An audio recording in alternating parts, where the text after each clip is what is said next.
Magandang gabi, Sir Julius Babaw. Baka sana po kayo niyo ma-interview. Kung tawagin ako si Ray Paos. Ang nagbinyag nito sa akin ay si Tito Dolphy sa Umalong Dariles. Ayun, masayos na nabubuhay si Sir Dolphy kung natatandaan ninyo. Nung araw, madalas kayo doon sa may taping ng Umalong kasi nagkakasabay yung taping ng Umalong at saka yung news ninyo. Kaya nila Ted Filon.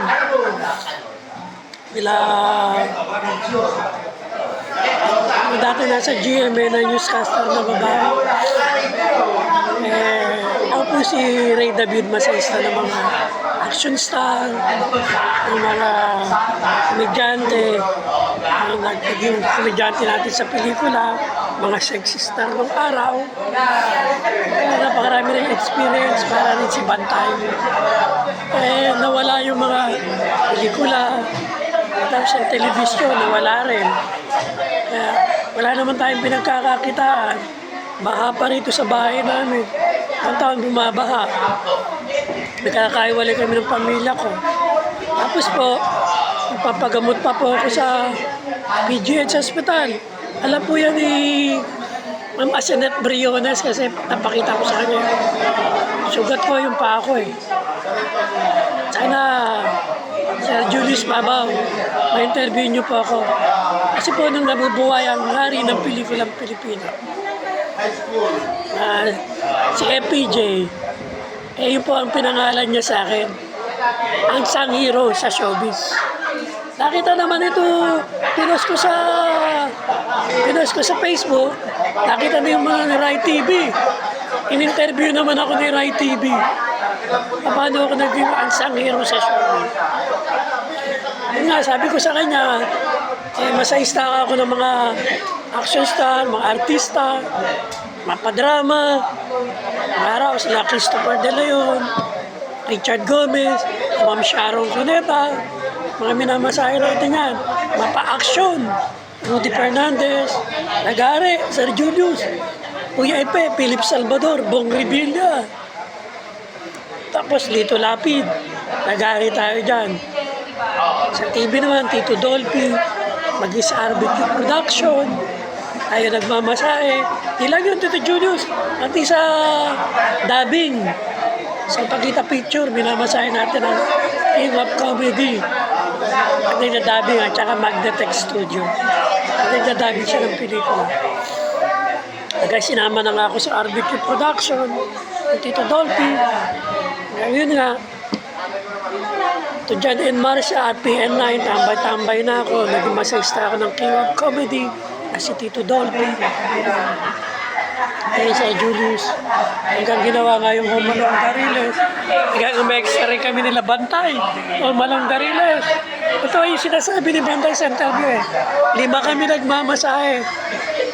Ako yun doon sa may balikat ni Mang Dolphy. Sila sa kamay at saka doon sa paa. Sa Julius, ipaporward ko yung picture, makikita ninyo. Ito, ipaporward ko kay Ma'am Asenet. Baka sakali, ma-interview niyo akong matulungan. Igarito lang po ako sa 178A, Benjay Street, Tunasan, Muntinlupa City, District 1. Hintayin ko po kayo, Sir Julius. Kasi Ma'am Asenet, dahil nga nakasama niya si Lito Lapid yan. Minsan din na ano niya ako, Senador Lito Lapid, napuntahan namin. Kaya sabi niya rin, wala pang ano eh. Pag ano na, sabi ni Asenet Briones sa akin. Ang pakabait na tao niyan, Asenet Briones. Napadala yan ng GCash. Marami ng mga artista, Robin Padilla, sabi niya, Tol. Sabi niya, kamabata kita, masayista pa kita. Kaya pinutulungan din tayo ni Senador Robin Padilla. Pero Julius, Kuya Epe, kahit saan tayo magkikita, inaabutan din tayo ni Philip Salvador. Maging si Senador Bong Revilla, Congressman Lani, yung mga anak niya, si Brian, si Jolo. Inaabutan tayo, lalo na yung People Jam, Manny Pacquiao. Kaibigan ko yan, Sir Julius. Sila ni Ma'am Janet, ni Ma'am Jinky. Isa papadala si Ma'am Janet, kakambal ni Jinky, Joycas. Tapos may papupuntahin ako ni Senator Manny sa Forbes Park. Ano ba? Kasi pag dinanali ang boxing, hindi ako bibigyan ni Manny Pacquiao kasi nang gumawa yan ng pelikula action, ako rin ang masaysa ni Manny Pacquiao. Ayan nga, Sir Julius. Ayan nga, totoo yung sinabi ni MPJ, unsung hero sa showbiz. Namit ko na rin si Coco Martin. Namit ko na rin siya. Kasi kinuwento ko na ako yung sinabihan ni MPJ na unsung hero sa showbiz. Hindi lang yun, Sir Julius. Isa ako sa pinagkatiwalaan ni Eddie Garcia.